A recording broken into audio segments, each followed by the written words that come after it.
ছোটবেলায় যখন গ্রামের বাড়িতে ছিলাম, আমার কাজিন ভাবির হাতের এই মিষ্টি কুমড়ার শাক দিয়ে চিংড়ি মাছের তরকারি খেয়েছিলাম। একদম মুখে লেগে থাকার মতন স্বাদ এখনও মনে হয় আমার মুখে লেগেই আছে। গ্রামের তাজা শাকসবজি তো এমনিই অনেক বেশি মজা, আরও যদি মাটির চুলায় রান্না করে সেটার টেস্ট তো অতুলনীয়। সেটার টেস্টের সাথে এখনকার রান্নার কোনো তুলনাই আসে না। যাই হোক, আজকে আমি এক মুঠা মিষ্টি কুমড়ার ডগা নিয়েছিলাম, মানে চিংড়ি মাছ দিয়ে রান্না করব। একদম তরতাজা ফ্রেশ ছিল। সামনে শীতকাল, এখন তো অনেক তরতাজা শাক সবজি পাওয়া যাবে। তো আজকে কিন্তু আমি এক মুঠা শাক নিয়েছি, বেশ অনেক বড় ছিল মুঠাটা। দেখেন কতগুলো শাক হয়েছে। তো এখান থেকে অর্ধেকটা শাক আজকে আমি রান্না করব। তো শাকগুলো কেটে বেছে ধুয়ে পরিষ্কার করে চলে আসলাম রান্না করার জন্য।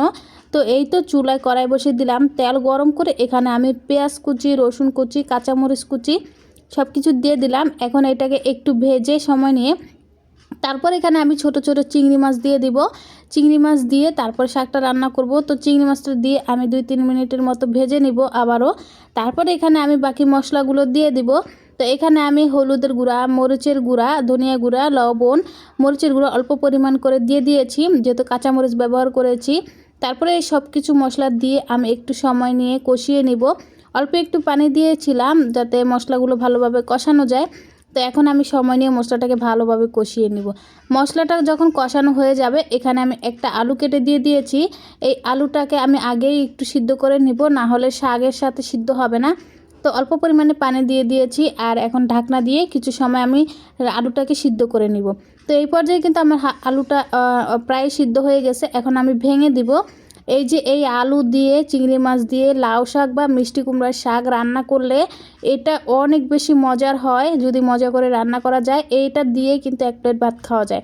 শাক জিনিসটা তো আমার এমনিতেই অনেক বেশি পছন্দ, বিশেষ করে লাউ শাক, এই শাকটা আমার বেশি পছন্দ। তো এটা ছিল মিষ্টি কুমড়ার শাক। শাকগুলো একদমই কচি ছিল, মানে ফ্রেশ ছিল, তরতাজা। এরপরে যে আলুটা যখন কষানো হয়ে গেছে, এই যে শাকগুলো দিয়ে দিলাম। শাকগুলো দিয়ে এখন আমি ঢাকনা দিয়ে দিলাম।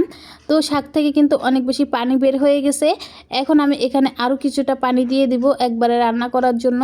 তো আমি একটু নাড়াচাড়া দিয়ে আমি শাকগুলো ভালোভাবে মিক্স করে নিচ্ছি। তো এই পর্যায়ে কিন্তু আমি অল্প পরিমাণে পানি দিয়ে দিলাম, আর শাক থেকে অলরেডি অনেক বেশি পানি বের হয়েছে। তো এখন এই যে নাড়াচাড়া দিয়ে আমি ঢাকনা দিয়ে রান্না করে নিব। তো ঢাকনা দিয়ে দিলাম। এখন আমি কিছু সময় রান্না করে দিলেই কিন্তু শাকটা হয়ে যাবে। এই পর্যায়ে কিন্তু শাকটা একদম হয়ে গেছে, মানে অনেক সুন্দর রান্নাটা হয়েছিল, আর এটা খেতে অনেক বেশি মজা ছিল। তো আপনারা কে কে এভাবে শাক রান্না পছন্দ করেন অবশ্যই কমেন্টে জানিয়ে যাবেন। আমার রান্নাটা যদি ভালো লেগে থাকে আপনাদের কাছে, তাহলে ভিডিওটা অবশ্যই একটা শেয়ার করে দিবেন, আর পরবর্তী ভিডিও দেখার জন্য আমার পেজটা একটা ফলো করে দিবেন। তো সবাই ভালো থাকবেন, আল্লাহ হাফেজ।